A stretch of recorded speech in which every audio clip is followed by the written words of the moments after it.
Alors, j'espère que vous allez m'entendre cette fois-ci. Dites-moi dans les commentaires si vous m'entendez. On a fait plusieurs essais de live ce soir. Il est 20h21, donc ça fait 21 minutes que j'essaye de faire absolument le live de ce soir. En plus, il est très important.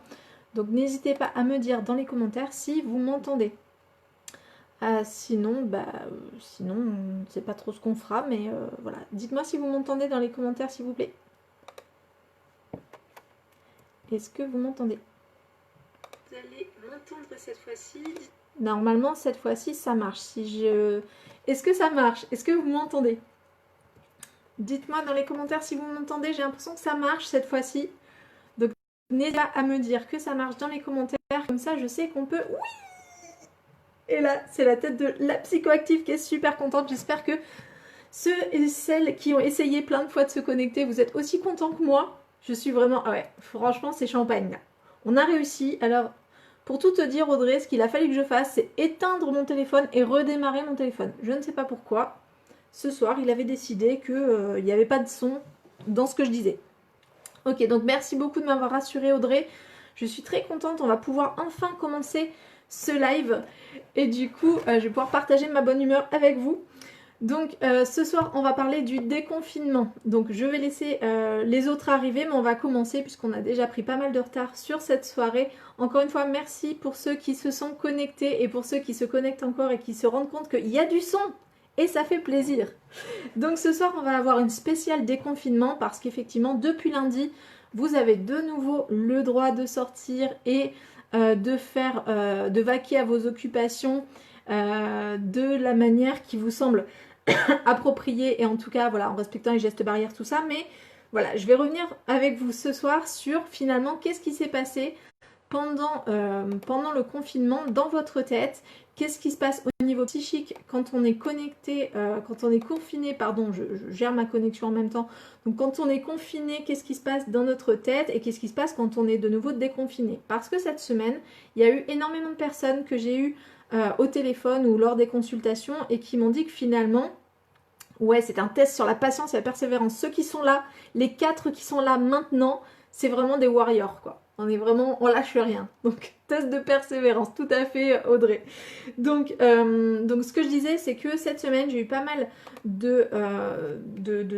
d'étudiants ou de gens qui ne sont pas étudiants du tout qui me disaient finalement je devrais être content d'être déconfinée et en fait c'est pas du tout ce que je ressens des choses un peu paradoxales, ambivalentes, à savoir je ressens plutôt du stress ou je ressens de l'impatience ou finalement je suis un peu déçue ou c'est un peu difficile. Donc on va revenir sur qu'est-ce qui se passe dans votre cerveau et vous allez voir que tout ça c'est absolument normal et légitime. Et voilà, j'espère que vous allez vous reconnaître dans les profils de ce que je vais vous proposer ce soir. Et puis surtout, donc, on va voir qu'est-ce qui se passe dans votre cerveau et dans votre psychologie par rapport au confinement. Et puis, oui, en fait, j'ai pas actualisé tant que ça, Émilie. En fait, j'ai éteint mon téléphone et réinitialisé, remis en route mon téléphone. Donc, je sais pas, c'est un problème de mon téléphone. Donc, avant d'embarquer vraiment sur l'histoire du déconfinement, je vais revenir justement sur la question d'Émilie de la semaine dernière, qui me demandait justement qu'en est-il, on parlait des couples et de la rupture, et qu'en est-il quand on se remet en couple avec son ex. Alors, c'est quelque chose qui est extrêmement fréquent, donc ça, il faut le savoir aussi. On a parlé des différents profils de couple et de personnes dans le couple, et souvent, je dis pas tout le temps, mais souvent, les personnes qui se remettent avec leur ex, en fait, c'est que quelque part, il leur faut leur dose et que, pour revenir sur la métaphore du dealer, en gros, il leur faut leur dose et ils connaissent le dealer, donc ils y retournent. Donc, ils ont tendance à retourner vers ce qu'ils connaissent. Donc, il y a une notion de repère. Il y a aussi parfois un attachement qui est plus fort que finalement les raisons qui feraient qu'on se sépare. Donc ça arrive, ça arrive aussi. C'est toi qui as actualisé la page du Crous? Peut-être. Ok. Donc, il se peut que ce soit ça. En tout cas, c'est quelque chose qui est très fréquent et souvent les gens ont tendance à dire, du coup, on redémarre à zéro ou alors finalement, quand on se sépare, on se sépare encore. C'est la même chose que la dernière fois. Alors qu'en fait, à chaque fois que vous vous séparez, même s'il y a des couples qui se séparent plusieurs fois avant de vraiment se remettre ensemble, bah, du coup, en fait, ils se reséparent, mais en fait, c'est pas pareil que si que s'ils étaient restés ensemble. En fait, la séparation est un apprentissage, est une expérience, et finalement, sur les couples qui se séparent plusieurs fois, on voit que le travail de deuil, finalement, se fait, même s'il se fait en plusieurs fois, et que très souvent, pas tout le temps, mais très souvent, en fait, finalement, c'est de plus en plus facile, finalement, de se séparer de l'autre au fur et à mesure des ruptures. C'est un peu comme pour arrêter de fumer. Bah, des fois, il faut s'y reprendre à plusieurs fois pour pouvoir se libérer vraiment du produit. Et ben là, on est un peu sur la même chose. Ça dépend de votre niveau d'attachement et de la manière dont vous gérez la frustration, le deuil. Donc, on est vraiment là-dessus. Ok, donc pour poursuivre, donc on va continuer vraiment cette soirée sur le déconfinement. J'espère que ça a répondu à ta question, Émilie, par rapport au fait de se remettre avec son ex. Donc c'est ni une bonne chose ni une mauvaise chose dans l'absolu. Bah, ça dépend de toi et de comment ça se passe. Peut-être que ça valait le coup de te remettre avec ton ex, si c'est toi que ça concerne. Et puis voilà, il n'y a pas de bien ou de mal dans l'absolu. Tout ce qu'on voit, c'est qu'il y a déjà un apprentissage, donc c'est plus facile de se remettre avec, et c'est plus facile aussi de se séparer, en général, parce que c'est deux expériences qui sont déjà vécues. Ok, donc ce soir, donc qu'est-ce qui se passe dans votre tête par rapport à ce déconfinement? Qu'est-ce qui peut potentiellement se passer dans votre tête? Plusieurs attitudes que les gens peuvent avoir par rapport à ce déconfinement, vous vous en êtes probablement rendu compte. Et puis après, on reparlera justement du deuil, puisqu'on est sur la fin d'une période. Finalement, on fait le deuil de quoi dans cette période-là?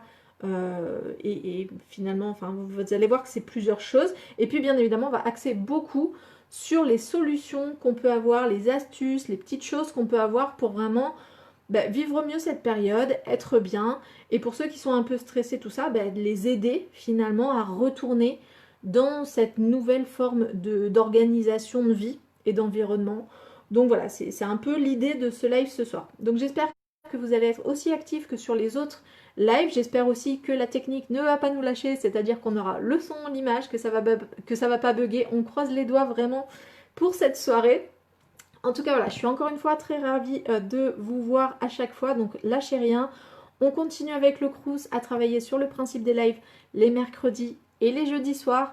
Donc voilà, n'hésitez pas à m'envoyer des thèmes s'il y a des thématiques que vous avez envie d'aborder qui vous semblent intéressantes, parce que mine de rien, j'en ai quand même abordé, là c'est la 17e thématique en quelques semaines, donc voilà, j'ai besoin aussi d'avoir vos idées. N'hésitez pas à faire des brainstorming entre vous. Désolée, je speed un peu, mais vu qu'on a pris pas mal de retard, j'essaie de rattraper un peu les wagons.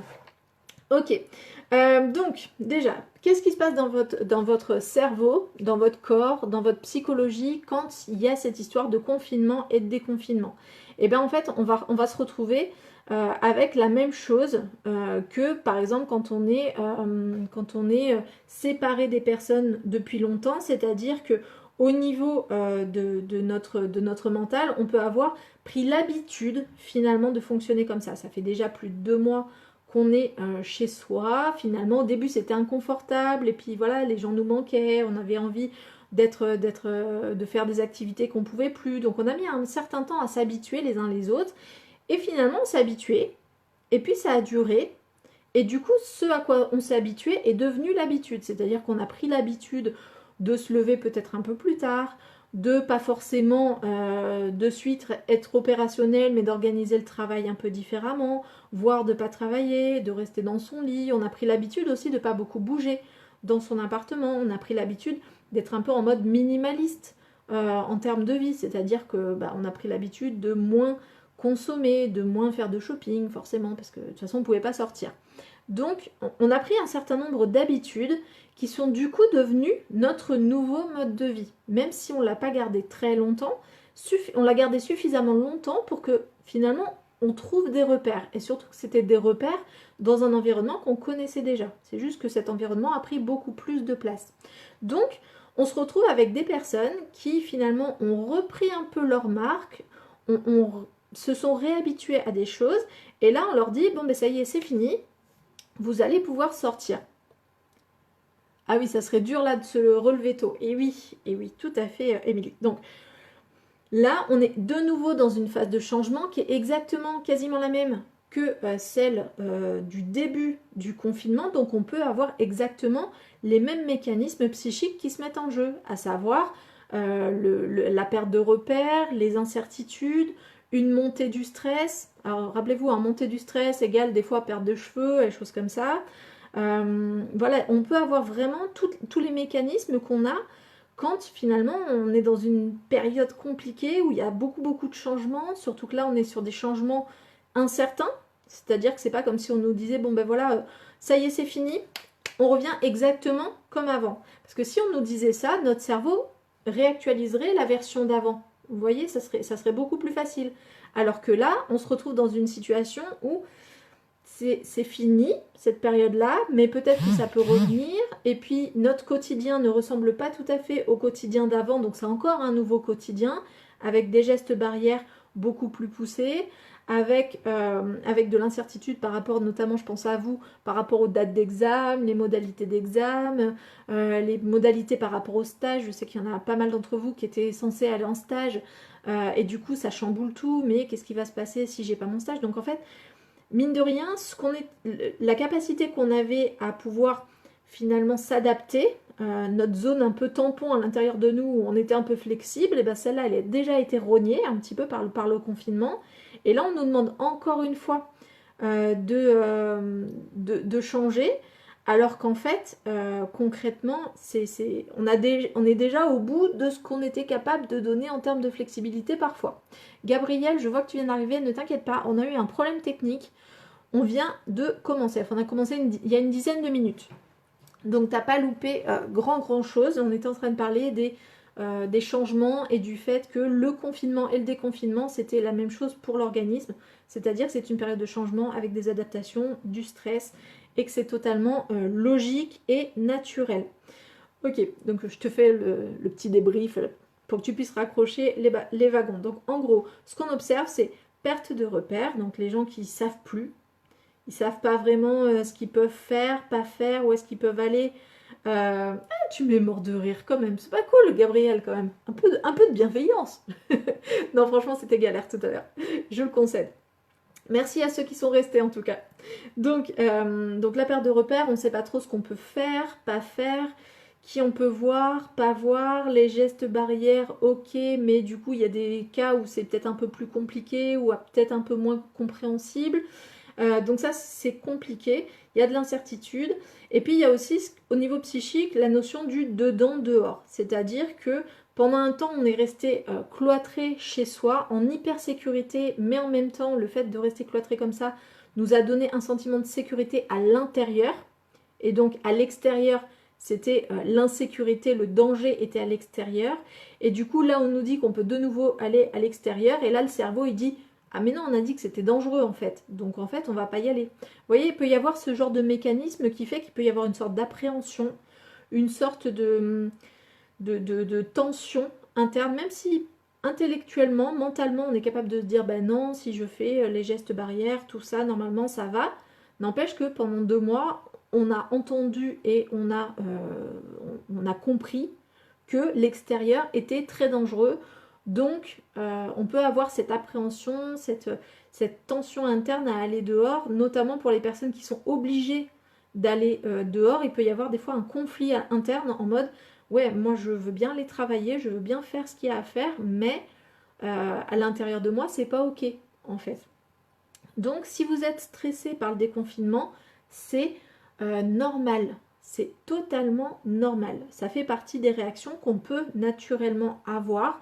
Et si vous êtes dans ce cas-là, dites-vous juste, ok, c'est juste mon cerveau qui est normalement constitué et qui est juste en train d'intégrer la nouvelle information. Il va lui falloir un petit peu de temps. Je vais l'aider un petit peu et vous allez voir que dans ce que je vais vous proposer ce soir, il y a des techniques et des choses que vous pouvez mettre en place pour aider votre cerveau à accepter l'information. Il y a un autre mécanisme psychique qui peut intervenir, et peut-être que certains d'entre vous l'ont vécu, c'est la réaction à la contrainte. C'est-à-dire que pendant 2 mois, un peu plus de 2 mois, on a été contraint, c'est-à-dire qu'on nous a obligés, quelque part on était obligé de rester à l'intérieur, et il y avait une pression forte pour rester à l'intérieur. Je vous rappelle qu'une pression forte, il y avait même la police qui est intervenue, donc c'est pas de la petite pression juste mentale, c'est une pression vraiment institutionnelle et sociale pour rester à l'intérieur. Et du coup, si vous avez j'allais dire un métaprogramme. Pour ceux qui ont suivi mes lives précédents, j'ai parlé de métaprogramme. Ce soir, on les appellera pour pas revenir sur les métaprogrammes. Si vous avez un mécanisme qui réagit un peu à l'autorité ou qui réagit un peu à la contrainte et à l'enfermement, et bien du coup, peut-être que la seule chose que vous avez envie de faire là maintenant, c'est sortir et faire exploser les murs, les portes et courir dehors, prendre l'air et prendre le soleil et vraiment avoir besoin de liberté. Donc si ce besoin de liberté est quelque chose d'important pour vous dans votre fonctionnement, s'il y a une réaction forte d'habitude et de manière normale chez vous à l'autorité, eh ben, il est probable que là, le fait qu'on vous dise allez, c'est bon, vas-y, du coup, vous avez envie de sortir et voilà. Et que le fait qu'il y ait encore quand même quelques contraintes, du coup, il peut y avoir une sorte de frustration, en fait. C'est-à-dire, je peux sortir, mais en fait, je ne peux pas faire ce que je veux. Et donc là, on peut avoir justement des réactions internes qui sont en mode content, mais pas totalement content. Et puis, il y a tout un panel de gens qui sont entre ces deux extrêmes, c'est-à-dire les gens qui finalement vont pas, vont pas vouloir sortir, du coup vont se dire on est déconfiné, mais en fait je resterai bien chez moi encore un petit peu. Et puis les gens qui vont dire allez je sors et tout ça. Et vous allez avoir un panel en fait de gens entre les deux qui vont être soit ils vont sortir un petit peu mais pas trop, vous voyez, ils vont y aller à dose homéopathique. Ils vont se faire une petite sortie un petit peu plus, ils vont observer comment ça se passe et puis petit à petit ils vont reprendre leur marque. D'autres qui vont sortir si c'est nécessaire avec les protections et tout ça, mais voilà, ils n'ont pas de problème à sortir, mais c'est que quand c'est nécessaire. Ils vont avoir cette notion de est-ce que c'est nécessaire ou pas de sortir. Et puis il y a ceux qui vont sortir quand ils veulent, ils vont juste bien se protéger et ça va leur suffire pour pouvoir sortir à droite, à gauche et du coup expérimenter une forme de liberté, mais avec l'intégration des contraintes et que ça leur pose pas de problème parce que ça fait partie du jeu et que ça leur convient comme ça.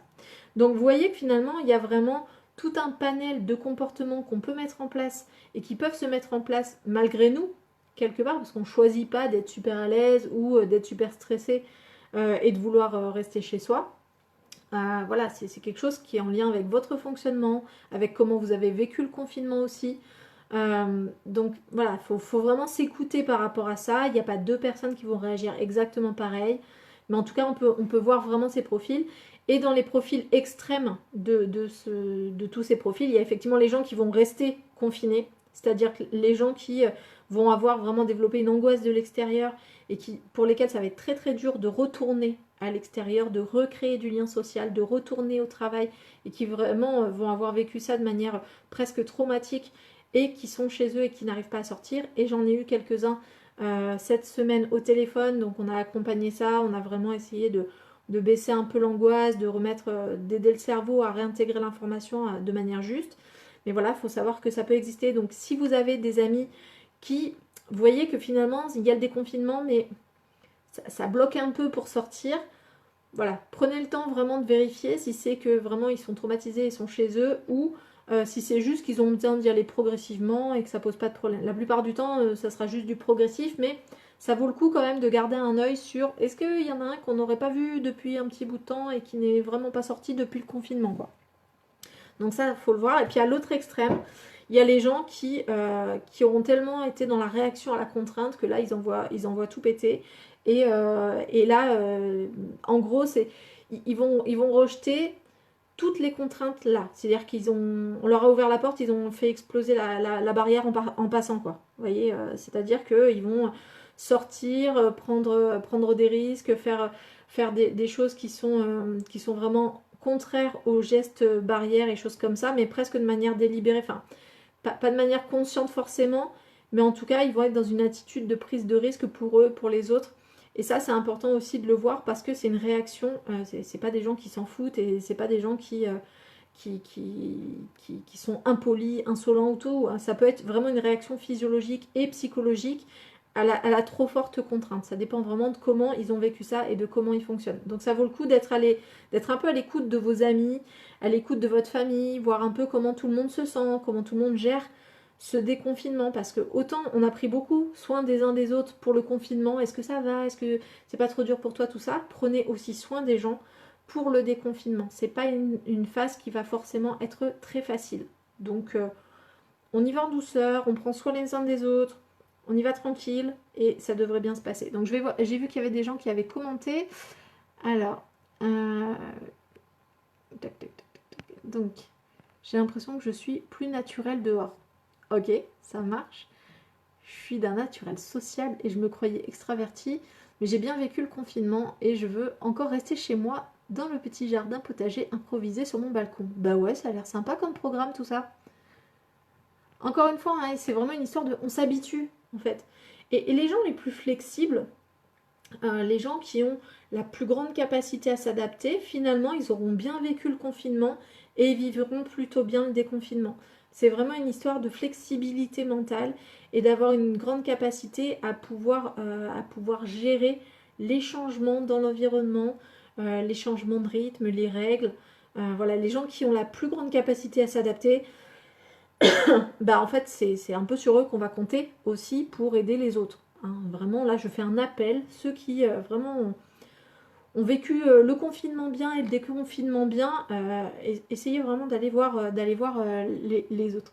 Pas naturel dehors. Ok. Et oui, Audrey, faut un peu de temps. Faut vraiment que. Faut être à l'écoute de son cerveau, faut pas se faire violence non plus. La situation a été assez perturbante finalement pour beaucoup de gens. Donc si vous voyez que dehors vous êtes un peu sur le qui-vive, que vous savez pas, enfin la situation elle est bizarre en fait parce que l'environnement est exactement le même, mais on doit se comporter différemment dedans, comme si effectivement il y avait quelque chose de différent, sauf qu'on ne le voit pas en fait. C'est vraiment une menace invisible. Donc il y aurait un nuage toxique qui laisse qui vert et tout, on aurait plus de facilité à s'adapter parce que c'est quelque chose qu'on voit. Donc pour le cerveau, ça serait plus compréhensible. Mais là pour le cerveau, le coronavirus, voilà, enfin, je vois même par rapport à mes enfants, le coronavirus, pour eux, c'est le grand méchant d'une histoire qu'on leur raconte, en fait. C'est exactement ça. C'est-à-dire qu'il y a ce truc-là de dire c'est vrai, c'est pas vrai, même s'il y a des preuves, même s'il y a il y a plein de choses qui corroborent ça. Je vous rappelle qu'il y a un phénomène auquel vous avez cru pendant longtemps et pour lesquels il y avait plein de preuves, et finalement, à un moment donné, on vous a dit que ça n'existait pas, c'est le Père Noël, par exemple. Et bien, peut-être que pour votre cerveau, du coup, ayant vécu cette situation du Père Noël où finalement on vous a fait croire pendant longtemps qu'il existait, mais finalement il n'existait pas, et bien du coup, il peut y avoir ce truc-là de dire ah, j'ai appris qu'on m'avait déjà berné une fois, donc peut-être que finalement le coronavirus ne serait pas plus réel que le Père Noël. Même si on peut se le dire entre nous, si vous avez envie de croire qu'il existe, moi ça va bien aussi. Il n'y a pas de souci là-dessus, je trouve que c'est très jolie histoire. Donc j'ai bien vécu le confinement pourtant, mais le déconfinement stressant quand même, car on ne revient pas non plus à la vie d'avant. Et c'est exactement ce que je disais. C'est-à-dire que si on te disait, bon ben ok, c'est fini, on est tranquille, tu peux reprendre exactement comme avant, ce serait beaucoup plus facile. Là, on est vraiment en mode, ben, on reprend, mais pas vraiment. En plus, il y a énormément de zones d'ombre. Moi, par exemple, j'ai des enfants.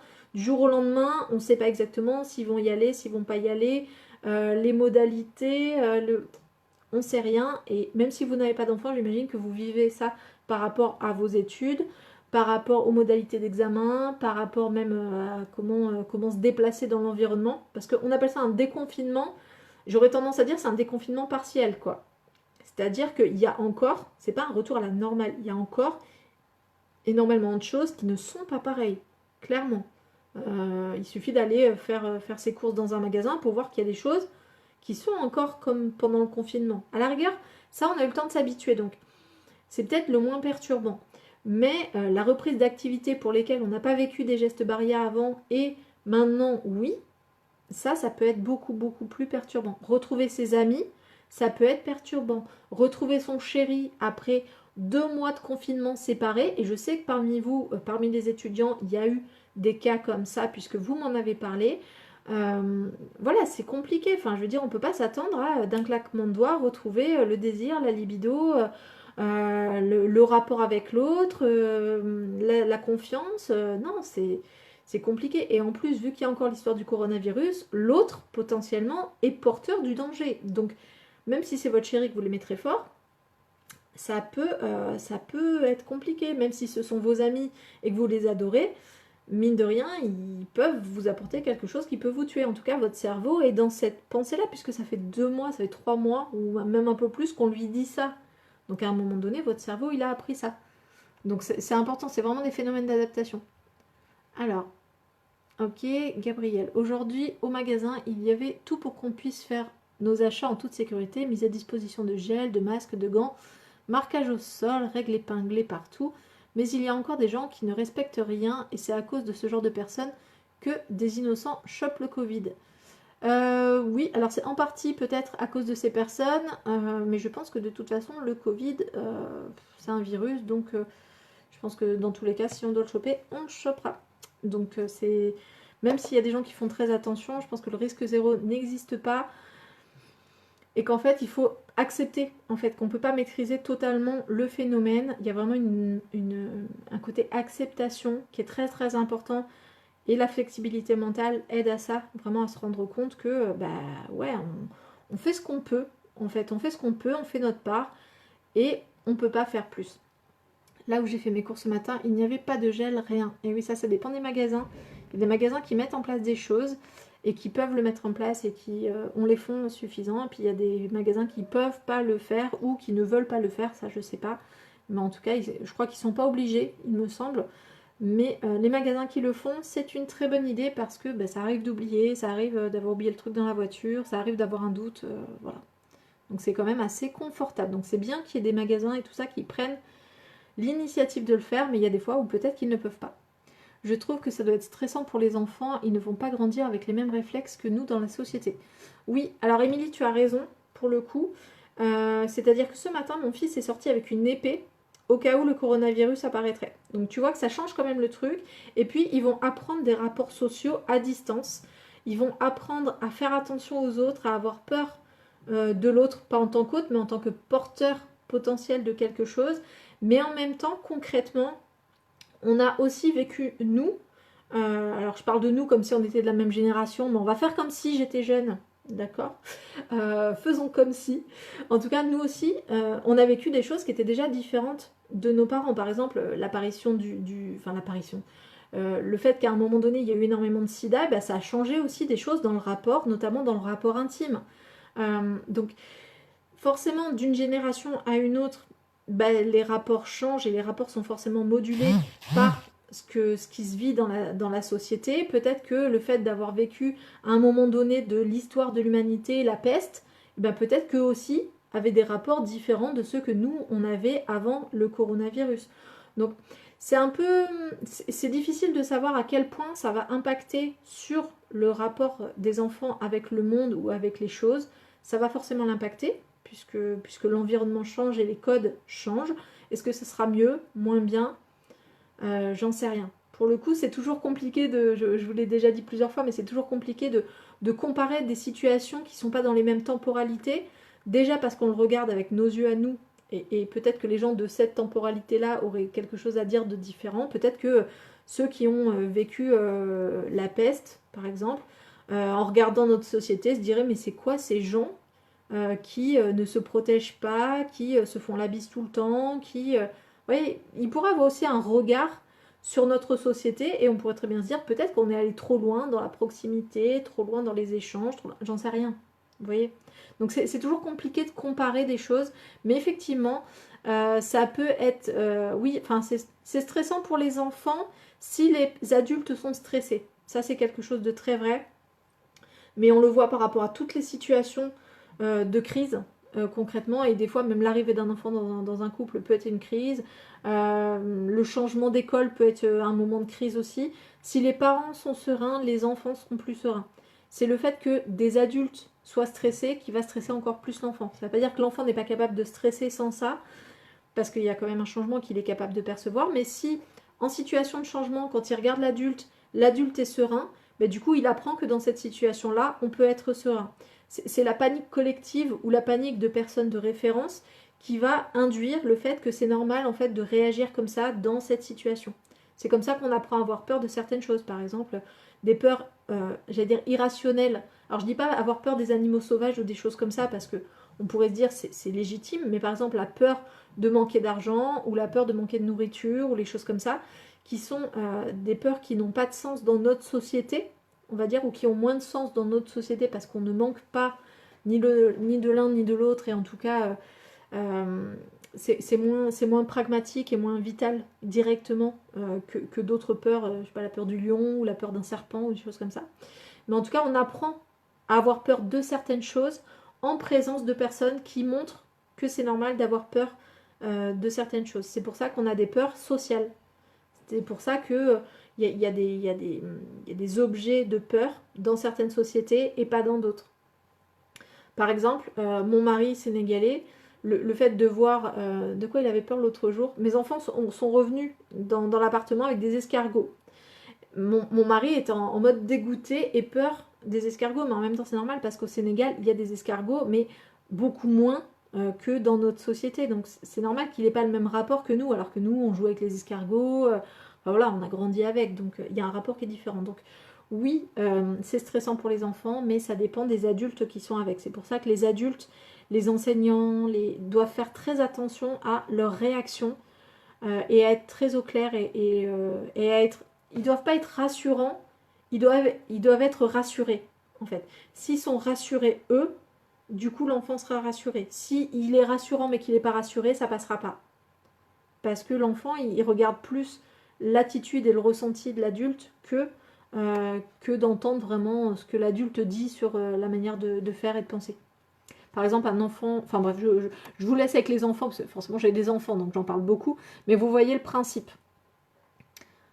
Mais oui, ils vont pas avoir forcément les mêmes comportements et réflexes que nous dans la société, mais dans tous les cas, ils n'auraient pas eu les mêmes parce qu'ils n'ont pas la même société.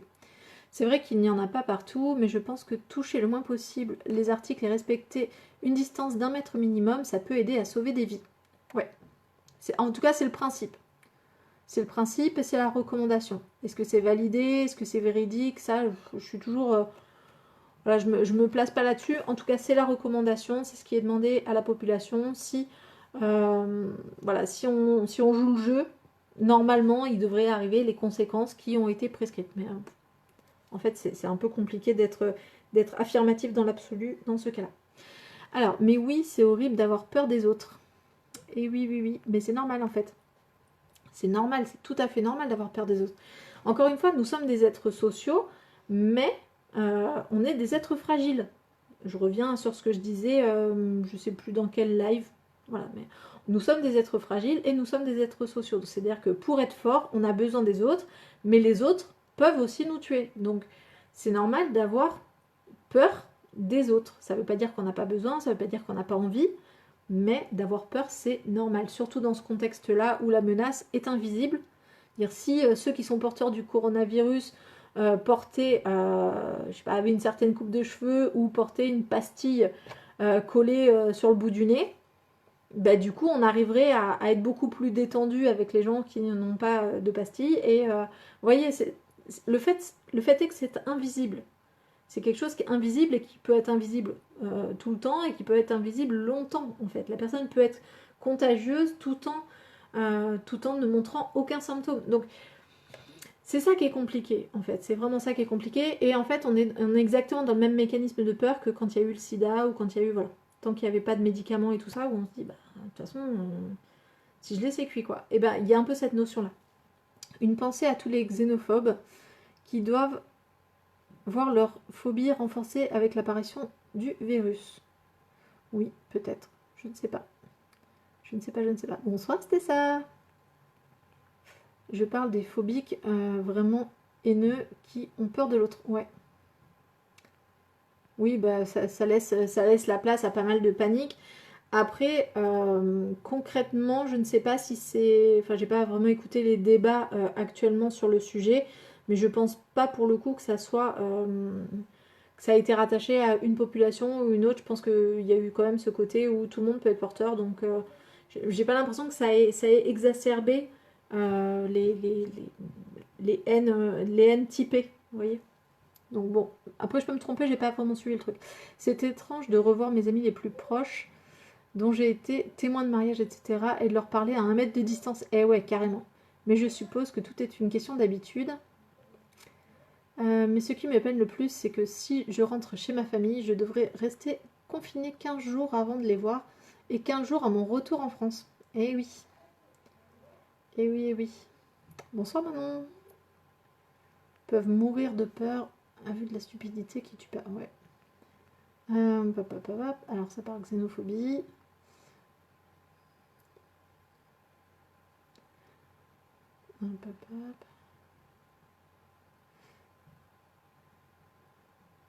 Oui, oui, non, c'était le bon terme. On est sur de la xénophobie, mais la xénophobie est souvent connotée différemment que la manière dont toi tu l'utilises, Gabriel, mais je pense que tu l'utilises dans le bon sens, pour le coup.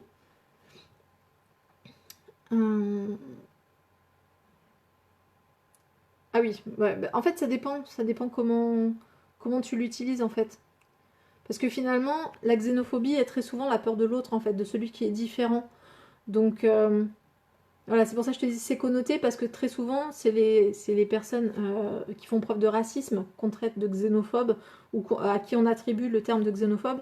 Mais il peut y avoir des personnes qui sont xénophobes sans pour autant que ça soit vraiment aussi typé ou dans les mêmes comportements, les mêmes attitudes que du racisme. Donc c'est pour ça, on ne va pas rentrer dans le débat, c'est un peu compliqué, mais effectivement, ça peut exacerber le côté peur de l'autre, en tout cas. En tout cas, tous ceux qui sont agoraphobes, les choses comme ça, c'est très compliqué pour eux en ce moment, parce que justement, c'est venu renforcer leur crainte de l'extérieur, leur crainte des autres, leur crainte des foules, leur crainte de tout ça. Donc, c'est très compliqué. Donc, je vous ai parlé de ce qui se passait dans votre tête, je ne vous ai pas parlé de ce qui se passait dans votre corps. Donc, dans votre corps, pendant cette période de confinement, je vous rappelle le topo, vous êtes resté chez vous, vous n'avez quasiment pas bougé, vous n'avez pas pris le soleil, vous n'avez... bref, donc même votre corps a vécu le confinement. J'en ai déjà parlé plusieurs fois dans les lives, mais c'est important à prendre en compte, c'est-à-dire que votre corps là, en gros, vous ne l'avez pas exposé au soleil pendant 2 mois, et là, en plus, on a eu le changement de saison, alors ça va qu'il pleut un peu en ce moment, donc ça sera un peu moins violent, mais il faut s'attendre aussi à ce que votre corps vive l'extérieur comme quelque chose qui l'agresse, et parce que l'extérieur va vraiment l'agresser, en termes de soleil, en termes de peut-être la pollution qui risque de revenir si tout le monde reprend sa voiture, alors que ça faisait 2 mois qu'on respirait un air beaucoup plus pur. Voilà, donc il faut aussi s'attendre à avoir des symptômes à la base physique, de réaction à des choses pour lesquelles notre corps n'était plus habitué.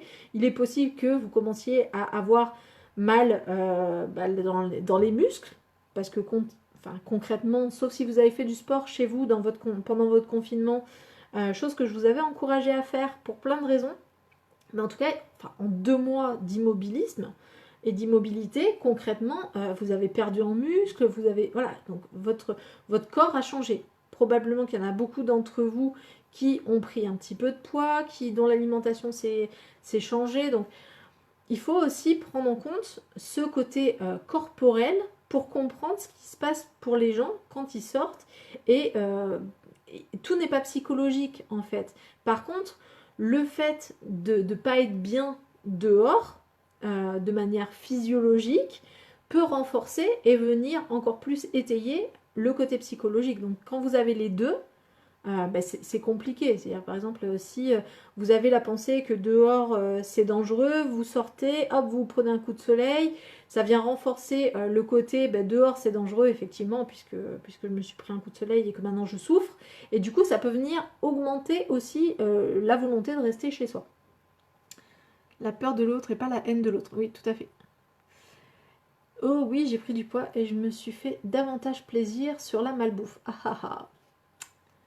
Après, encore une fois, chacun a géré son confinement comme il a pu. Le but, c'est pas de flageller les gens qui ont géré avec la nourriture. Je pense que c'est quelque chose qui était accessible et qui permettait de réguler pour certaines personnes. Voilà, maintenant le confinement est fini. C'est l'occasion de reprendre des habitudes différentes, de faire un petit bilan. J'en parlerai, hein, ça fait partie des stratégies qui sont abordées après. Le but, c'est vraiment que vous arriviez maintenant, sans vous flageller, sans rien, avec bienveillance, de dire ok, où est-ce que j'en suis, où est-ce que j'aimerais être, et comment on fait un pas vers ça. Donc Encore une fois, le côté corporel est important. Il se peut que vous ayez des interprétations psychologiques à votre réaction, alors qu'en fait, ça peut être corporel. Donc, vraiment, tranquille. Allez-y, tranquille. Ok? Et attention au coup de soleil. Très important. Donc, je vous parlais dans l'introduction du fait qu'on allait devoir faire le deuil. Alors le deuil, je vous en ai déjà parlé quand on a parlé de la rupture, donc je ne reviens pas sur les 9 étapes du deuil. Enfin, dites-moi dans les commentaires là si vous voulez que je vous les redise vite fait. Mais en tout cas, voilà, le principe c'est de se dire on va devoir faire le deuil. Alors vous me diriez, mais finalement le deuil de quoi? Donc on va devoir faire le deuil de cette période de confinement et de son organisation, du rythme de vie qu'on avait pris, du fait que c'était peut-être confortable. Donc voilà, on va déjà devoir faire le deuil de ça. On va devoir faire le deuil, comme l'a dit, je crois que c'était Émilie ou Audrey tout à l'heure, du fait que peut-être qu'on s'était mis dans la tête qu'une fois que le confinement était fini, ça revenait à la normale comme avant et que du coup, là, il va falloir faire le deuil de cette idée-là pour pouvoir ne pas être trop frustré du fait qu'il y ait énormément de contraintes à respecter. Donc peut-être qu'on va faire ce deuil-là. Il va falloir aussi faire le deuil peut-être de personnes que vous avez perdues ou que vous ne verrez plus parce que mine de rien, il y a eu quelques morts quand même. Donc ça vaut le coup de faire le deuil de ça. Si vraiment vous avez été touché, prenez vraiment le temps d'entamer le processus de deuil. Autorisez-vous à passer par les différentes étapes qu'on a évoquées la semaine dernière par rapport à la rupture. Et autorisez-vous à le faire aussi par rapport à ces personnes-là, de prendre le temps, vraiment, le temps de passer par les différentes phases, le temps de ressentir des choses, le temps de faire des choses un peu symboliques pour ces personnes-là, très important. Et puis, peut-être falloir aussi faire le deuil d'une forme de liberté que vous aviez imaginée ou une forme de confort relié à votre vie. C'est-à-dire que ça vient remettre quand même en question pas mal de choses.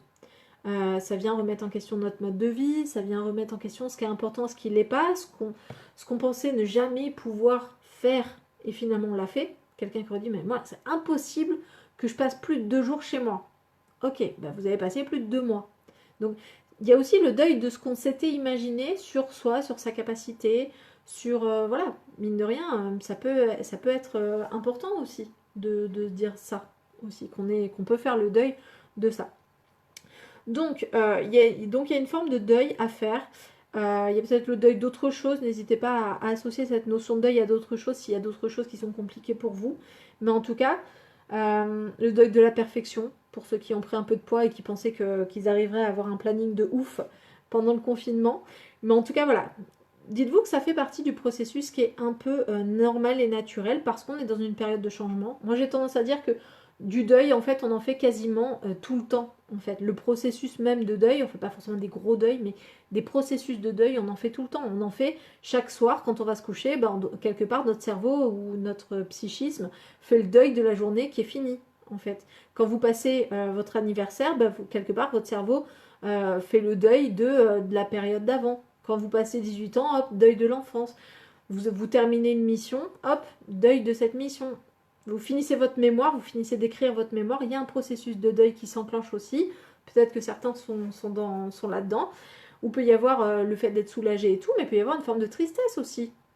Tristesse de de plus être dans ce processus, tristesse, voilà. Donc ça peut arriver aussi. Effectivement, j'ai appris à faire du pain et j'ai fait pousser mes légumes et acheté compulsivement 14 arbustes fruitiers. Et oui, oui, oui. On peut. Les compulsions. Le mécanisme de compulsion, si tu l'avais avant, concrètement, il s'est juste déplacé sur autre chose. Moi, j'ai tendance à être un peu hyperactive. Je bouge beaucoup, je fais beaucoup de choses. Du coup, pendant le confinement, je suis restée moi-même. C'est-à-dire que j'ai fait énormément de choses. J'ai redécoré l'appart, j'ai fait énormément d'activités avec mes enfants. Voilà, je suis pas restée. J'ai pas changé. Vous n'avez pas changé pendant le confinement. Vous êtes resté vous-même. Ceux qui aiment bien se la couler douce d'habitude, du coup, ils se la sont couler douce. Voilà, ils ont peut-être culpabilisé un peu si on leur a mis la pression par rapport aux études et tout, mais vous êtes quand même resté vous-même. Si tu avais ce côté-là un peu compulsif avant, pour gérer l'angoisse, du coup, tu l'as fait là. Bon. En même temps, acheter des arbres fruitiers, bon, est-ce que c'est grave? Je pense qu'il y a pire. voilà, je ne vais pas trop m'avancer, mais je pense qu'il y a pire comme achat compulsif. 14, ça fait beaucoup quand même, si tu as un tout petit jardin. Mais ça peut être sympa hein, aussi. Ok. Donc, pensez à cette notion de deuil, c'est important. Voilà, si à un moment donné vous n'êtes pas bien, dites-vous, ah, je suis peut-être en train de faire le deuil d'un truc. Voilà, c'est important. Donc, je parlais du deuil du mémoire, le deuil de. Je ne sais pas si vous arrivez à la fin de vos études, ça peut être de faire le deuil des études, le deuil d'une relation, on en a déjà parlé.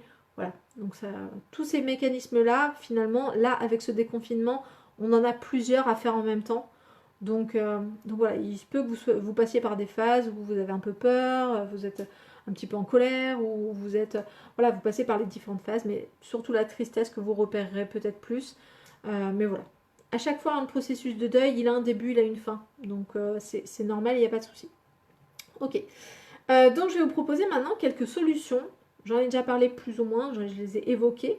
Mais je vais vous proposer quelques solutions, ou une démarche en tout cas, que vous pouvez mettre en place si vous en avez envie, si ça vous parle, pour pouvoir mieux vivre le déconfinement pour ceux qui ont eu un petit peu de mal à changer de rythme de cette manière-là. Donc déjà, c'est le fait, alors j'en parle beaucoup hein, de ça, mais le fait d'accepter son état actuel, c'est-à-dire le c'est ok que je vous dis à chaque fois, ben, si vous êtes triste, c'est ok, si vous avez peur, c'est ok.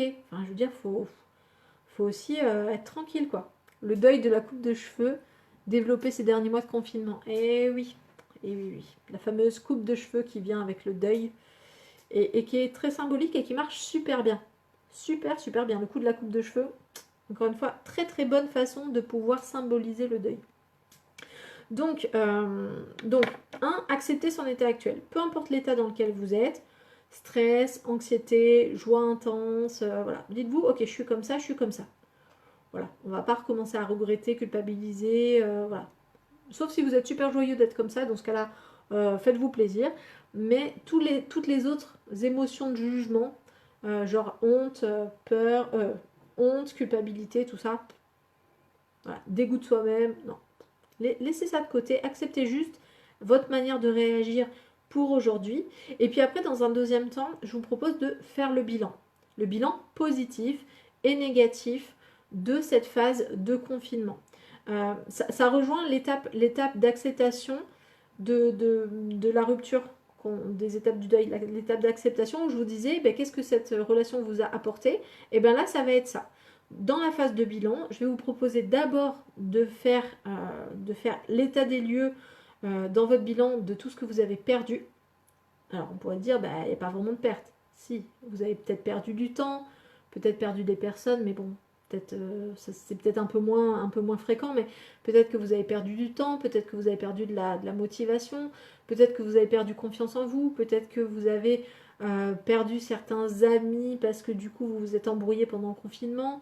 Il y a eu des ruptures aussi pendant ce confinement, donc peut-être que vous avez perdu une relation, peut-être que vous avez perdu de l'argent, si du coup vous n'avez pas travaillé pendant ce confinement-là. Mais en tout cas, le but c'est vraiment de faire un bilan très pragmatique et global de ce que vous avez perdu pendant ce confinement, ce que ça vous a fait perdre, en quoi ça vous a fait souffrir, en quoi ça vous a fait ça vous a un peu touché en fait, en quoi ça vous a un peu égratigné.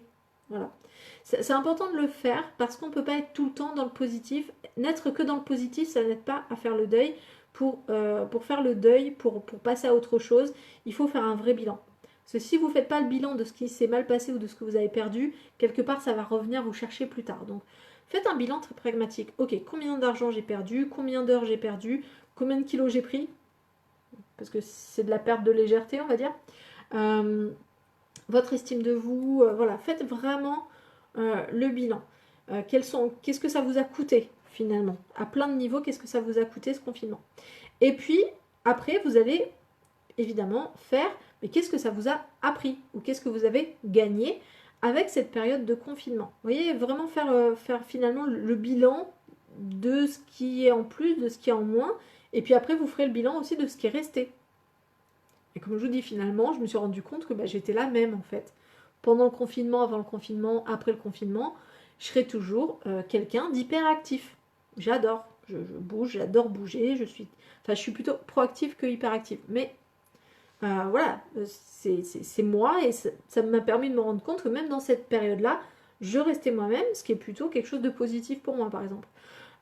Donc, faites vraiment le pour et le contre, même si j'aime pas trop cette expression-là, mais en tout cas, voilà, qu'est-ce que ça vous a appris? Est-ce que vous avez appris à faire du pain, à faire pousser des légumes? Est-ce que vous en avez profité pour faire du tri? Est-ce que ça vous a permis de renouer des liens avec vos parents, avec votre ami d'enfance, parce que du coup vous avez pris des nouvelles? Est-ce que ça vous a permis de vous remettre au sport? Je sais qu'il y en a beaucoup qui ont repris le sport pendant le confinement. Est-ce que ça vous a permis justement de regarder des lives et d'apprendre quelques trucs sur vous ou sur des thèmes qui vous intéressaient?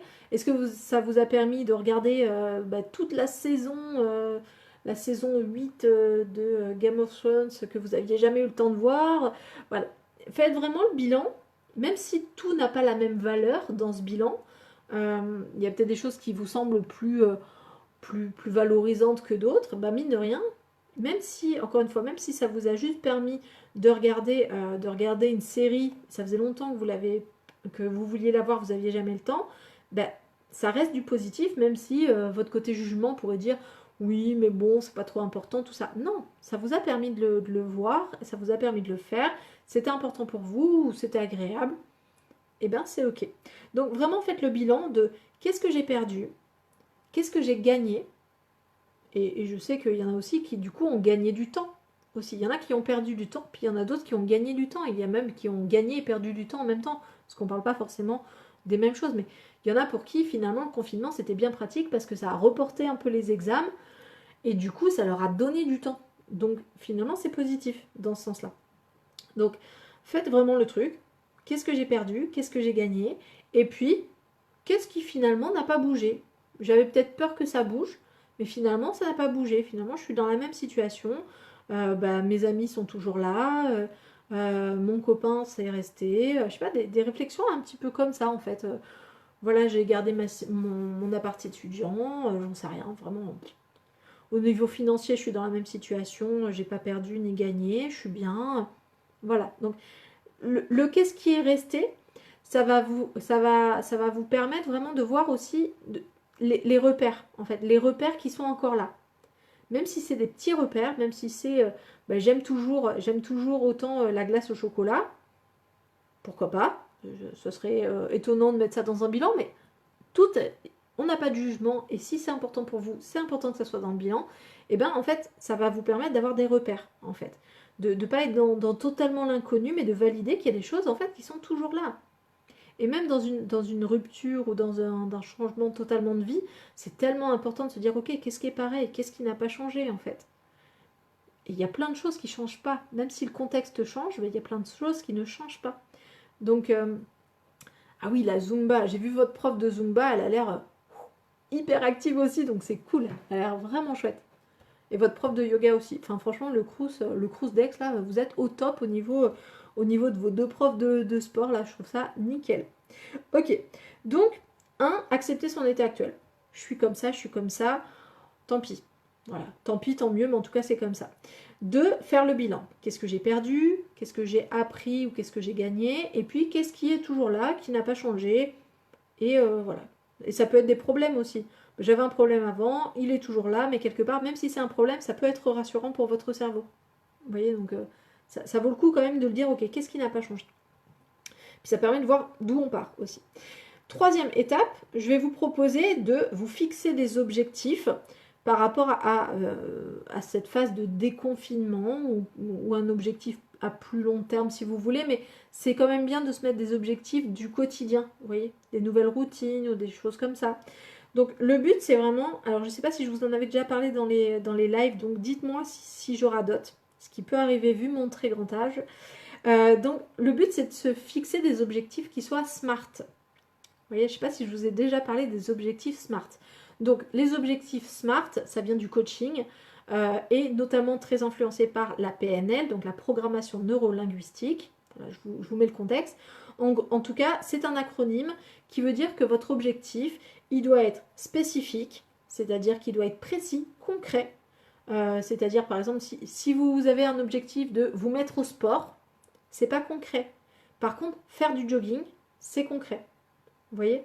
Et en plus, si c'est faire du jogging le lundi matin, voilà, essayez vraiment de le préciser au maximum, votre objectif. Quel que soit votre objectif, précisez-le. Au plus il sera précis, au plus votre cerveau arrivera à enclencher les comportements, les attitudes pour pouvoir le mettre en place. Donc, votre objectif doit être spécifique, donc précis, concret. De vraiment, partez pas dans des trucs, voilà, il faut que je sois heureux, il faut que je sois... Non, ça c'est... Votre cerveau, il ne sait pas faire comme ça. C'est pas assez concret pour lui. Donc, le M, c'est pour le mesurable. Donc, le M de SMART, c'est pour que ça soit mesurable. Il faut que ça soit un objectif pour lequel, si vous l'atteignez, ben, vous ne pouvez pas passer à côté. C'est-à-dire, ça se voit. Quand on atteint ça, ça se voit. Par exemple, quand on part sur du coaching professionnel avec certains professionnels que j'accompagne, bah, du coup, si on est sur un objectif de chiffre d'affaires, bah, le chiffre d'affaires, ça se voit. C'est-à-dire qu'à un moment donné, quand on fait le bilan, bah, on voit le chiffre d'affaires et on voit s'il correspond à l'objectif qu'on s'était atteint. Donc, donc voilà. Le deuxième, c'est l'objectif, il faut qu'il soit mesurable. Désolé. Le troisième, donc le A de SMART, il faut qu'il soit ambitieux, mais atteignable. C'est-à-dire, partez pas sur un petit objectif tout pourri, vraiment genre, je sais pas, faut que je perde 500 grammes. Voilà. Même si ça serait un très bon objectif de démarrage pour ceux qui ont plus de poids à perdre. Mais en tout cas, partez sur quelque chose qui est ambitieux, c'est-à-dire qu'il faut vraiment que ça soit important pour vous.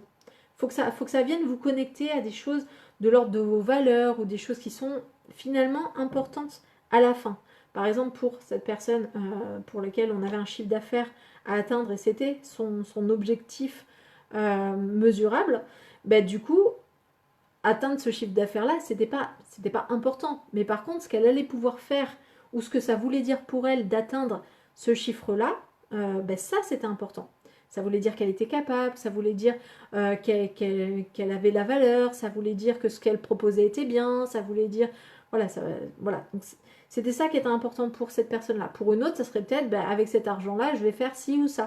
Vous voyez, donc prenez vraiment quelque chose, un objectif qui est ambitieux dans le sens où ça vous titille, quoi. C'est vraiment, ça connecte à des trucs super importants. Sinon, vous aurez pas la motivation pour le faire. Encore une fois, on avait fait un live sur la motivation. La motivation, un des facteurs qui augmente la motivation, c'est le fait que ça soit relié à des valeurs. Donc, n'hésitez pas à prendre des choses qui sont reliées directement ou indirectement à vos valeurs les plus fondamentales. En quoi c'est important pour vous? Si c'est pas important, vous aurez du mal à le faire. Enfin, en tout cas, vous aurez un peu plus de mal à le faire, ça vous demandera plus d'efforts. Donc, le A de SMART, c'est pour ambitieux et atteignable. Le R de SMART, c'est pour réaliste et réalisable. Réaliste, c'est la question, est-ce que quelqu'un l'a déjà fait, par exemple? Est-ce que fondamentalement un être humain peut atteindre ce résultat-là, cet objectif-là? Par exemple, si je veux monter sur le haut de la tour Eiffel, voilà, pieds nus, mains nues, voilà, comme ça. Est-ce que c'est réaliste? Oui, quelqu'un l'a déjà fait concrètement. Par contre, est-ce que c'est réalisable? Est-ce que moi, je suis capable de le réaliser? Probablement pas. Vous voyez? Donc ça reste réaliste, c'est pas comme si je disais je veux atteindre la lune en marchant. Ce qui me semble un peu moins réaliste, en fait, vous voyez? Au niveau, par exemple, de la perte de poids, ben, par exemple, perdre 10 kilos en une semaine, c'est peut-être réaliste, même si ça me semble moyen, mais en tout cas, est-ce que moi je peux le faire? Absolument pas. Dans le sens où, bah déjà, j'ai pas envie. Et puis peut-être que j'ai plein de mécanismes qui feraient qu'à un moment donné, ça serait pas possible. Vous voyez? C'est pas un très bon exemple, mais vous voyez le principe entre réaliste et réalisable. Il faut vraiment que ça soit quelque chose. Est-ce que c'est possible? Oui ou non? Vous voyez? Atteindre 10 000 euros de chiffre d'affaires pour cette personne-là en une semaine, compliqué par rapport à son activité. C'est une activité de thérapeute, donc c'est un peu compliqué d'atteindre ce chiffre d'affaires en si peu de temps. C'est pas réaliste, en fait. Ok, j'ai vu que vous étiez en train de me dire des choses, alors je vais regarder comme ça. Hop, hop, hop. Le problème, c'est qu'on reste dans une situation super floue. Là, on parle de déconfinement, mais on ne sait pas ce qui va se passer d'ici 3 semaines. C'est hyper compliqué d'essayer de se projeter. C'est pour ça qu'il faut prendre des choses réalistes et réalisables, justement. Parce que même s'il y a du flou, il y a quand même des choses qu'on voit, ou qui sont possibles. Ouais, on peut être confiné à tout moment, tout à fait. C'est pour ça que c'est important de le prendre en compte et de partir vraiment sur des objectifs sur lesquels on peut maîtriser les choses, en fait. Alors bien sûr, on ne sait jamais si demain on se prend une météorite sur la tête ou si demain ils décident de mettre tout le monde confiné sans internet, sans électricité, sans eau et dans des bulles individuelles. Là, forcément, ça changera un peu l'atteinte de vos autres objectifs, quels qu'ils soient. Mais il y a peut-être des choses quand même qui peuvent vous sembler tout à fait possibles et réalisables dans ce contexte-là, avec la phase d'incertitude quand même. Je suis d'accord avec Mariam, on nous dit qu'on va déconfiner, peut-être reconfiner. On ne sait plus sur quel pied danser. Ouais, si quelqu'un arrive à rester debout avec toute cette situation, ouais, bah on fait comme on peut. Pour le coup, on fait comme on peut. Et justement, le fait de vous fixer à vous-même des objectifs que vous pouvez maîtriser, ça va vous donner l'impression de maîtriser la situation quelque part. C'est-à-dire, vous ne maîtriserez pas tout, mais pour votre part, vous pourrez maîtriser certaines choses. Et ça, c'est très, très, très important. Et souvent, on sous-estime l'importance de ça. C'est-à-dire qu'il y a des gens qui sont très anxieux. Oui, on était sur le R. Il manque le T, oui, je vais te le dire, le T. J'étais juste en train de répondre Mais c'est bien, ça veut dire que tu suis. Ça fait très plaisir. Regarde, hop, j'en ai 3, 4. 3, j'en ai 4. J'en ai 4, il manque le 5e. T'inquiète, je le garde. Mais en tout cas, oui, par rapport à la question, le fait de déconfiner, c'est présenté de manière comme s'il y avait le confinement et le déconfinement, comme s'il y avait un avant et un après, comme si c'était le fait de défaire ce qui avait été fait avant, puisque c'est la particule dé qui, enfin voilà, c'est de la grammaire à un moment donné, mais en tout cas, ça donne cette illusion-là, alors que clairement, personne n'est dupe. Et on doit bien se rendre compte que ça ne marche pas comme ça. Donc, le but, c'est que vous arriviez à maîtriser certaines choses pour rassurer votre cerveau. Vous voyez, parce que sinon, si on reste que dans l'incertitude et dans le truc de on ne nous dit pas tout et on ne saura pas, c'est très très anxiogène. Et voilà, donc on va rester vraiment sur le fait de rester sur ce qu'on peut maîtriser. Voilà, chacun fait sa part et déjà ça va venir rassurer votre cerveau, ça va vous faire du bien aussi de voir que vous pouvez être efficace sur certaines choses que vous pouvez maîtriser. Ok, et donc le thé, tout à fait, pour ceux à qui il manquait le thé, et c'est normal parce que je ne vous l'avais pas donné. Le thé, il faut que ce soit dans le temps. C'est-à-dire que se fixer un objectif, par exemple, encore une fois, je prends toujours par rapport au smart la question de la perte de poids ou l'arrêt de tabac ou peu importe. En tout cas, pour de la perte de poids, par exemple, les personnes qui partent en mode il faut que je perde par exemple 30 kg ou 20 kg ou 10 kg ou 500 grammes, le fait de partir avec cet objectif-là, si vous ne vous mettez pas de deadline ou si vous ne vous imaginez pas à réussir à cet objectif à un temps précis, votre cerveau va avoir tendance à diluer le temps. C'est-à-dire que vu que j'ai le temps, vu qu'il n'y a pas de deadline, vu qu'il n'y a pas de repère temporel, parce que c'est pas forcément une date, hein, mais si j'ai pas de repère temporel, du coup, il y a peut-être des choses qui peuvent être prioritaires par rapport à ça. Vous voyez? Donc c'est ce qui se passe justement sur les personnes qui disent voilà, je veux perdre 30 kilos. Bah oui, mais du coup, pour quand? Du coup, je suis pas pressée en fait, parce que la vie est longue. Peut-être que je pourrais les perdre quand j'aurai entre 80 et 82 ans, et mon cerveau aura l'impression d'avoir réglé, d'avoir réussi l'objectif. Vous, vachement moins. Alors, je fais toujours une scission entre cerveau et vous, mais en fait, on est bien d'accord que ça se passe tout à l'intérieur de vous. Mais en tout cas, le fait d'avoir un objectif qui soit précis et qui soit dans le temps, c'est important. C'est un peu comme quand vous étiez ado et que votre mère ou votre père vous disait va ranger ta chambre et que vous répondiez oui. En même temps, il vous avait pas dit quand, en fait. Donc peut-être que pour vous, c'était de le faire dans l'absolu. Ranger sa chambre dans l'absolu. Déjà, ranger sa chambre, ce n'est pas précis, ce n'est pas spécifique. Parce que peut-être que vous n'avez pas exactement la même notion du c'est rangé que celui qui vous le demande. Bref. Donc on est vraiment sur quelque chose de la demande spécifique. On en avait parlé quand on avait parlé de CNV. Vous voyez, on fait des liens entre tous les lives. Tout c'est clair et tout est en lien. Donc oui, le T, c'est le temps. C'est la notion de temps. Combien de temps vous vous accordez pour pouvoir atteindre votre objectif? Et ça, c'est vraiment une notion qui est très importante, la notion de temps, notamment dans cette histoire de déconfinement. Est-ce que c'est un objectif que vous voulez atteindre maintenant et maintenir dans le temps, pardon, et vous voulez le maintenir dans le temps, ou est-ce que c'est un objectif qui doit être réalisé pour un temps précis, ou finalement, si c'est un objectif pour lequel il n'y a pas de timing, votre cerveau il va se dire bah, finalement, est-ce que c'est si important que ça, puisqu'il n'y a pas de timing. Vous voyez, c'est un peu comme quand on vous donne un devoir à rendre. Si la prof, elle vous le dit pas quand il faut le rendre, bah du coup, tant qu'elle vous dit pas, bah oui, rendez-moi les copies, et là vous êtes en stress parce que du coup vous l'avez pas fait. Mais en tout cas, ça peut être un bon moyen en fait de se donner des challenges ou de se donner ne serait-ce qu'un repère temporel. Encore une fois, ça peut être une date, ça peut être une heure, ça peut être une période. Voilà, il faut que ça soit fait pour voilà, avant que je passe la trentaine. Vous voyez, avant voilà, c'est donner des timings de ce type-là. Ou alors même, moi je fais très souvent ça avec mes patients aussi, de choisir en fait et de se dire ben, qu'est-ce qu'il faut que j'ai fait dans ma vie. Donc les 100 choses, on fait souvent ça, la liste des 100 choses à faire avant de mourir. On est d'accord que cette notion de temps-là n'est absolument pas précise parce qu'on peut mourir demain. Mais on n'est pas non plus sur des choses qui sont vitales non plus. C'est des choses qu'on aimerait faire dans l'idéal et qui ne sont pas forcément essentielles ou nécessaires à la survie, puisque à la fin, on est censé mourir. Vous voyez le principe. En tout cas, on se donne toujours, quand on fait un objectif qui est smart, on se donne toujours un timing, en fait, pour pouvoir savoir si à la fin, on l'a réalisé ou pas.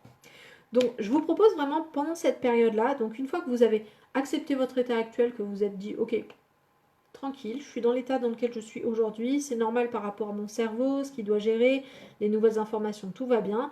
Que vous avez fait le bilan, voilà, qu'est-ce que j'ai perdu, qu'est-ce que j'ai gagné, machin. Vous allez fixer quelques objectifs. Alors, encore une fois, je vous l'ai déjà dit quand on travaillait sur la motivation, le but, c'est pas de se fixer 40 000 objectifs. Il vaut mieux partir sur 3 objectifs dans le temps, c'est-à-dire 3 objectifs là, à réaliser maintenant, 3 premiers objectifs et après, limite avoir une liste avec plein d'objectifs, mais de ne pas y toucher tant que vous n'avez pas fait les 3 premiers, plutôt que de partir sur plein d'objectifs différents qui finalement, bah, du coup, vu que vous allez passer d'un objectif à un autre, peut-être que vous n'atteindrez rien du tout. Il y a une expression que j'aime bien, c'est bah, finalement quand on court plusieurs lèvres à la fois, bah, en fait on n'en attrape pas. Et bien c'est exactement pareil avec les objectifs, c'est-à-dire qu'au plus vous en avez, au moins vous les atteignez. Donc le principe, ça va être vraiment pour vous de choisir trois objectifs. J'aime bien la notion de 3 parce que ça laisse le choix en fait. On a quand même 3, donc on peut toujours switcher entre les 3. Je trouve ça intéressant. Voilà, vous pouvez en prendre qu'un seul si vraiment il y en a un qui est très important, mais ça met un peu la pression d'avoir qu'un seul objectif. Voilà, d'avoir 3, ça permet aussi de lâcher la pression quand on en a un peu marre de celui-là. Hop, on peut basculer sur un autre à réaliser et de garder toujours en tête d'avoir 3 objectifs à réaliser, 3 choses. Et voilà, vous ne passez pas à autre chose tant que vous n'avez pas réalisé ces objectifs-là. Vous voyez? Donc ça peut être une bonne manière de se remettre un peu en activité, en action, de pouvoir se recentrer sur ok, c'est quoi qui est vraiment important pour moi dans cette période, de se recentrer sur ce qui est prioritaire. Et puis, ce qui va vous aider aussi beaucoup à réaliser vos objectifs, ça va être, je vais vous donner 2 conseils par rapport à ça, ça va être par exemple de commencer par modifier votre environnement.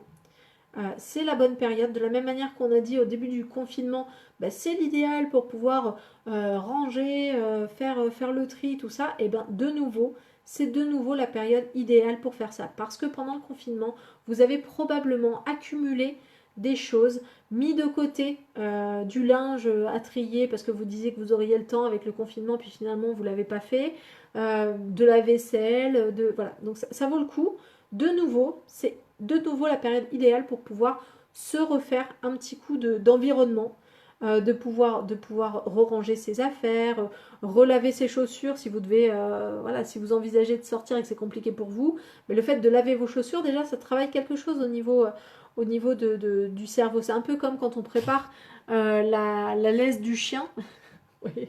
Un peu ce truc d'ancrage, quand on sort la laisse du chien, le chien il sait qu'il va sortir, il se prépare. Vous voyez, il y a le côté un peu comme ça, et du coup il est tout content et tout.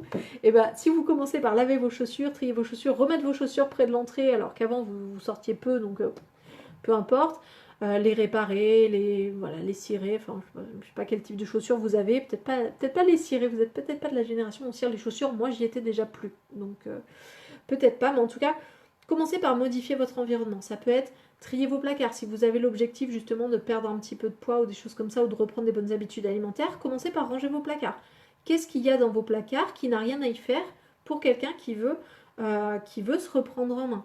Peut-être que c'est le moment de virer le régime alimentaire que vous avez eu pendant le confinement s'il n'était pas adapté ou s'il n'était pas souhaitable pour vous. Donc ça peut commencer effectivement par les placards, les penderies, les armoires.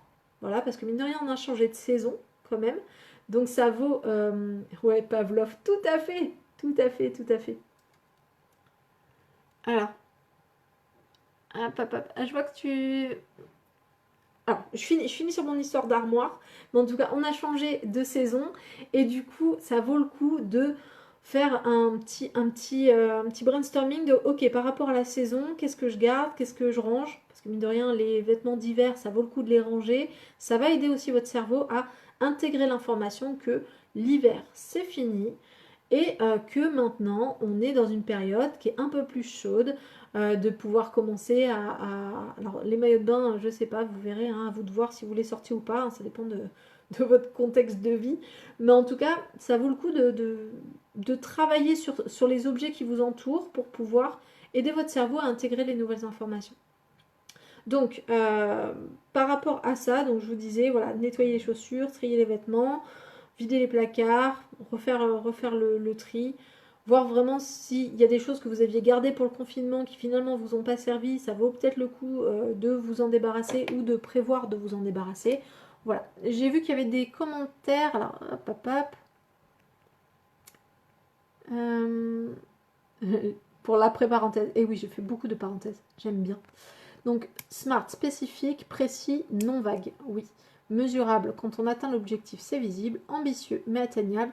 Ça vous titille, vous connecte. Oh, c'est bien, il y a des gens qui prennent des notes, super. À des valeurs importantes, fondamentales, donc ça vous motive. Réaliste et réalisable. Réaliste, quelqu'un l'a déjà fait. Et est-ce que moi, je peux le faire? Tout à fait. Dans le temps, posez un cadre temporel à votre objectif. Combien de temps vous vous accordez pour l'atteindre? Mais c'est génial! Le réaliser pour une deadline précise. Désolée, j'ai du mal à lire ce soir. Et le maintenir dans le temps, repère temporel. Mais merci, mais c'est top d'avoir des gens qui prennent des notes comme ça et qui le mettent dans le chat. Merci beaucoup. Donc, on continue. Donc, je vous ai dit que j'allais vous donner 2 conseils par rapport à ça. Donc, je vous ai dit, modifiez votre environnement, surtout si c'est un objectif qui touche votre environnement, genre garder l'appartement propre ou même qui touche vos comportements. Voilà, encore une fois, ça peut être des trucs sur l'alimentation. Ben, mine de rien, c'est dur de faire un régime quand vos placards sont pleins de pots de Nutella. Faut être clair. Là, vous vous aidez pas. Vous tirez une balle dans le pied. Donc, vraiment, ça vaut le coup de dire, ok, est-ce que mon environnement est ok pour la réalisation de mes objectifs? S'il ne l'est pas, bah dans ce cas-là, ça vaut le coup d'aménager, de voir. Si par exemple, vous avez prévu de vous remettre au jogging, ok, où est votre jogging? Où sont vos baskets? Bah dans ce cas-là, peut-être pour vous aménager plus facilement et pour vous donner plus envie, vous les préparez, vous les mettez direct là où vous devez vous changer le lendemain matin ou près de la porte. Et voilà, comme ça, vous savez que vous devez faire du jogging. En tout cas, ça vous le rappelle, mais en tout cas, vous vous préparez mentalement. Donc, préparer l'environnement, ça va vous aider à réaliser vos objectifs. Et puis, je vais vous proposer de passer à la checklist plutôt qu'à la to-do list. On a tendance à faire des to-do list, c'est-à-dire, je dois faire ça, ça, ça. Oui, ça, et bref, je vous avais déjà dit sur la motivation qu'on a tendance à commencer une to-do list pour les pros de la to-do list avec 10 choses et on finit la journée, il y en a 15. Vous voyez?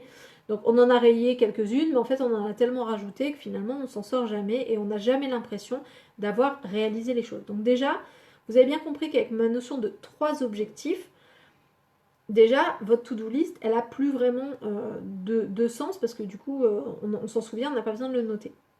Mais là où c'est la différence entre la to-do list et la checklist, c'est-à-dire que une to-do list, ça change à chaque fois. C'est-à-dire qu'on rajoute des tâches, on en rajoute encore et tout ça. Alors que la checklist, c'est une liste qui ne va pas bouger. C'est-à-dire, si par exemple vous avez une checklist de ce que vous devez mettre dans votre sac pour partir, ou une checklist de ce que vous devez faire avant de sortir de chez vous ou de ce que vous voulez faire chaque jour, les tâches un peu rituelles et qui vont vous permettre d'avoir des routines. Par exemple, toutes les notions de routine marchent très très bien avec la checklist. Bah, du coup, il y a vraiment cette notion de la checklist. C'est un peu, en fait, ce qu'il y a quand il y a des gens qui sont dans de la technique. C'est-à-dire, par exemple, si vous êtes astronaute, et ben en fait, vous n'avez pas une to-do list. Vous n'avez pas une liste avec, alors, pensez à faire, à nettoyer les hublots, pensez à faire ceci, pensez à faire cela. Non, c'est une checklist. Et en fait, ça va devenir automatique. C'est-à-dire que de manière automatique, vous allez faire ces choses-là jusqu'à ce que ça devienne automatique à tel point que vous n'aurez même plus besoin de votre checklist. Donc c'est très important de se dire, ok, là ce que je suis en train de faire, est-ce que c'est une liste de choses qui change à chaque fois? Et dans ce cas-là, est-ce que c'est utile pour moi ou pas, cette to-do list? Ou est-ce qu'il y a certaines choses que je peux passer en checklist? C'est-à-dire que je le mette de manière automatique, systématique, parce que je le mets souvent sur mes to-do list. Pardon. Donc moi, j'ai développé tout un programme avec des patients justement sur comment mettre en place des rituels pour pouvoir organiser sa vie et pas être tout le temps dans le rush. Voilà, donc c'est un peu ce que je vous propose là, mais vraiment d'avoir une checklist mentale de ok, tous les jours il faut que j'ai fait quoi? Tous les jours il faut que j'ai fait je sais pas, la vaisselle, le machin, le truc. Et vous ne vous endormez pas tant que votre checklist n'est pas réalisée. Il faut vraiment que ce soit des choses très factuelles, des petites choses, vous voyez, les petites choses du quotidien là. C'est un peu comme l'astronaute, encore une fois, abaisser le levier A, appuyer sur le bouton 6. Enfin voilà, on est vraiment sur des choses très opérationnelles qui sont très rapides à faire, mais qui, mine de rien, changent vraiment la vie. Ok, donc ça c'est vraiment ce que je vous propose pour pouvoir repasser du côté opérationnel et pour pouvoir réussir à mettre en place vos nouvelles habitudes et vos objectifs. Ok, j'ai vu qu'il y avait encore des réactions. Alors, Pavlov, oui, ça on l'avait lu. Excusez-moi, je ne voulais pas interrompre, mais juste laisser une trace écrite à qui la voudrait. Mais c'est top. Encore une fois, le smart, on le trouve sur Google aussi. Je vous rappelle que Google est votre meilleur ami. Et il y a énormément de contenu sur Google. Donc le smart y est sur Google. Voilà, vous en aurez plein de différents avec des intitulés un petit peu différents. Mais voilà, c'est la même idée à chaque fois. Faire le tri dans les placards, les habitudes, etc. pour aider le cerveau à accueillir les nouvelles informations. Ah mais oui, d'accord, tu prends des notes de tout ce que je dis. Très bien. Ok. Donc du coup, je vais pas forcément regarder les posts que tu mets et les exemples que tu mets. Je vais plutôt regarder les autres. Moi, je fais toujours la technique des choses à faire de moins de 2 minutes et ça marche bien. Ah, je suis contente que quelqu'un l'ait testé. Dites-moi dans les commentaires si d'autres l'ont testé, la technique des moins de 2 minutes. C'est-à-dire, si je croise quelque chose qui est une tâche et qui prend moins de 2 minutes, je le fais tout de suite plutôt que de le reporter, plutôt que de le déléguer, plutôt que de chercher c'est qui a laissé traîner son truc, machin. Hop, je range, je nettoie, je fais et ça dure moins de 2 minutes. Et en fait, mais ça permet vraiment de libérer sa to-do list, justement, sa to-do list mentale. Ça permet vraiment d'aller beaucoup plus rapidement. Je suis très contente, Audrey, que tu aies fait cette technique. Et encore une fois, moi, elle m'a changé la vie, hein, clairement. Plutôt que de ruminer, de savoir c'est qui, nanana, hop, maintenant je passe, tac, tac, tac, tac, tac. J'ai presque ma danse, ma chorégraphie dans la maison. Et ma maison est pas toujours nickel, hein, faut pas rigoler non plus. Hein, je suis une hyperactive, donc il y a pas mal de choses qui bougent chez moi. Mais en tout cas, je peux très très rapidement remettre en état ma maison et de nouveau me sentir bien et à l'aise. Anti-procrastination, super. Ok. Donc, les deux petits derniers que je voulais vous donner sur justement les solutions qui peuvent vous aider. Donc, il y avait accepter son état actuel, faire le bilan, fixer des objectifs atteignables, commencer à modifier son environnement et passer de la to-do list à la checklist. Mais avec le truc des moins de 2 minutes, ça marche bien aussi. Et je vais vous demander surtout, quand vous atteignez votre objectif, ou quand vous faites quelque chose de bien, ou quand vous arrivez à vous adapter par rapport à une contrainte alors qu'avant vous n'étiez pas vraiment sûr de pouvoir réussir à réussir, de pouvoir réussir à réussir, de pouvoir y arriver quoi, et bien du coup prenez le temps de valider que vous avez réussi. Prenez le temps, on ne prend pas assez le temps de savourer ses victoires. Tout à l'heure quand on a commencé cette version-là du live. On a pris le temps avec Audrey. Audrey, elle a mis les bouteilles de champagne. J'ai pris le temps de faire wouhou, j'ai réussi. Voilà, ça vaut le coup en fait de vraiment savourer l'instant et savourer les petites victoires de la vie, savourer les réussites. Ça va vous permettre en fait de booster votre cerveau en plein d'hormones intéressantes, les endorphines, voilà, il y a plein d'hormones intéressantes quand on se réjouit des choses et du coup ça va vous permettre de plus facilement le refaire. C'est-à-dire que j'aurais pu très bien ce soir, quand le live a planté, d'ailleurs vous ne m'avez pas entendu, mais je l'ai dit plusieurs fois, dire ah c'est bon, c'est pas grave, on réessaye une fois puis après on arrête, c'est pas grave. J'aurais très bien pu en fait ne pas réessayer. Et le fait finalement de valider que j'y étais arrivée, ça va valider la stratégie qui m'a permis d'y arriver. C'est-à-dire que la prochaine fois, s'il n'y a pas de son au début d'un live, je vais peut-être plus facilement et plus rapidement penser que ça peut venir du fait qu'il faut que je rééteigne mon téléphone et que je le rallume.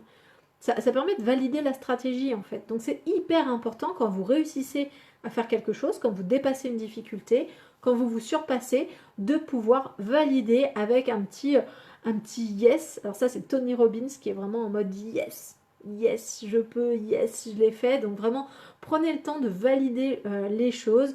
Alors peut-être pas de sabrer le champagne à chaque fois, hein, on n'est pas obligé de tout arroser avec de l'alcool, mais en tout cas de vous féliciter, de vous dire ouais, ben ouais j'y suis arrivée, ben ouais j'ai trouvé, ça y est j'ai trouvé la solution, je peux être fière de moi. Ça va vous permettre de, encore une fois, valider la stratégie. Ça permet de la noter plus facilement dans votre cerveau. C'est pas de l'ego en fait. C'est vraiment une stratégie mentale hyper intéressante. Donc la plupart des coachs maintenant prennent le temps avec leurs clients, avec leurs patients, quand ils arrivent à leur objectif, ou même dès le début, de se dire finalement, quand je vais y arriver, qu'est-ce que je vais faire? Quand je vais réussir à faire mon objectif, comment je vais le fêter? Et ça, c'est hyper important en fait, parce que sinon, on passe à côté de victoires qui peuvent paraître normales. Il y a énormément de gens qui courent après la réussite d'un objectif, par exemple le mémoire. Il y en a même parmi vous hein, qui ont passé des heures et des heures à faire des recherches, à écrire, à se faire corriger, à faire des tests, des pré-tests, à se casser la tête, à galérer avec la technique pour mettre en page leurs documents, machin.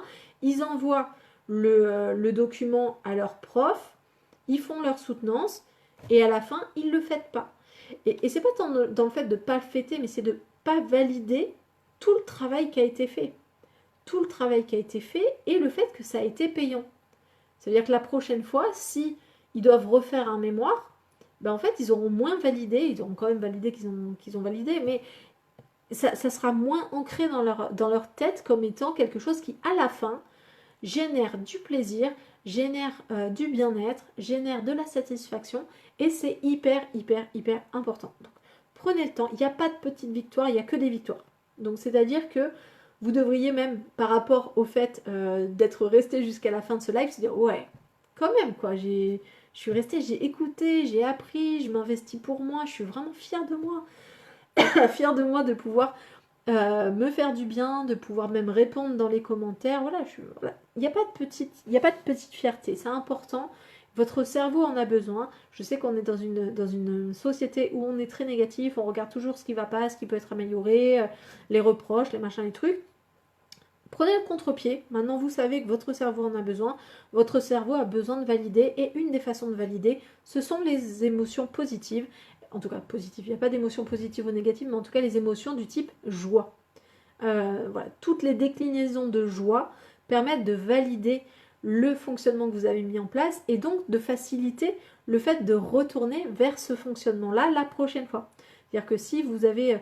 ça vous a demandé beaucoup d'efforts, mais à la fin, vous avez réussi. Validez le fait que vous avez réussi vraiment. Donc, encore une fois, quel que soit votre objectif, on se félicite, on est fier de soi et ça va permettre de booster votre envie d'aller encore plus loin. C'est beau d'être positif. Oui, mais oui, c'est trop bien d'être positif. J'ai pas dit qu'il fallait être que positif. Hein. Encore une fois, hein, dans le bilan, on dit aussi ce qui va pas et ce qu'on a perdu et parce que c'est important aussi de vivre des choses douloureuses aussi. Enfin, on a besoin de toute façon de vivre toutes les émotions. Toutes les émotions du panel sont importantes.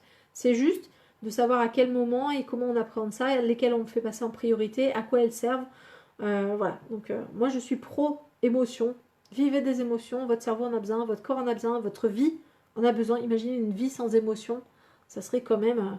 enfin, on n'est pas des machines, quoi. À un moment donné, on a quand même l'avantage de pouvoir vivre des choses. C'est juste d'apprendre à le faire de manière raisonnée, de manière agréable et de manière surtout stratégique, en fait. C'est vraiment ça. Ok.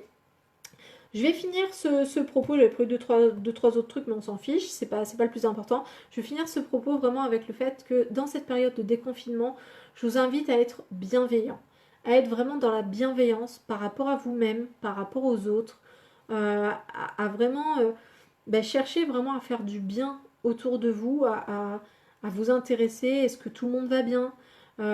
Alors vous allez faire pour les autres, peut-être que vous allez aider les autres en faisant ça, mais vous allez surtout vous aider vous. C'est-à-dire que ça va vous permettre de vous sentir utile, d'avoir l'impression de maîtriser quelque chose, parce que oui, vous ne pouvez pas forcément tout faire, vous n'avez pas toutes les informations pour pouvoir être vraiment hyper actif et efficace dans cette situation-là, mais le fait de faire preuve de bienveillance envers vous et envers les autres, ça vous pouvez le faire. Encore une fois, ça va libérer un certain nombre d'hormones dans votre corps qui vont vous faire du bien, en fait. Et il n'y a pas besoin de faire des choses de folie, hein. Des fois, c'est juste prendre des nouvelles. Des fois, c'est juste se faire du bien à soi, boire plus d'eau, prendre le soleil de manière raisonnée. Voilà, encore une fois, de la bienveillance. Voilà, vous faites comme vous pouvez, les autres aussi. Vous pouvez être maladroit, les autres aussi. Voilà, c'est pas la peine de s'en prendre à la caissière du supermarché parce qu'elle va pas assez vite, machin, parce qu'elle a éternué. Enfin, tranquille, tranquille. D'accord, un peu de bienveillance. Tout le monde est dans le même bateau. Dans tous les cas, c'est galère pour tout le monde, plus ou moins. Donc, de la bienveillance envers soi, envers les autres, et ça devrait bien se passer. Donc vraiment, voilà, tranquille avec vous. On est là, on est vivant. Hein. Si vous regardez ce live, a priori, c'est que vous êtes vivant. Moi aussi. Donc, vraiment d'en profiter. Et voilà, chaque jour, l'un après l'autre, jusqu'à ce qu'on ait assez d'informations pour pouvoir se dire, ok, on peut revenir à un système un peu comme avant. La question étant, est-ce qu'on a vraiment envie de revenir sur un système exactement comme avant? Chacun répondra à sa mesure. C'est pas l'objet de ce live.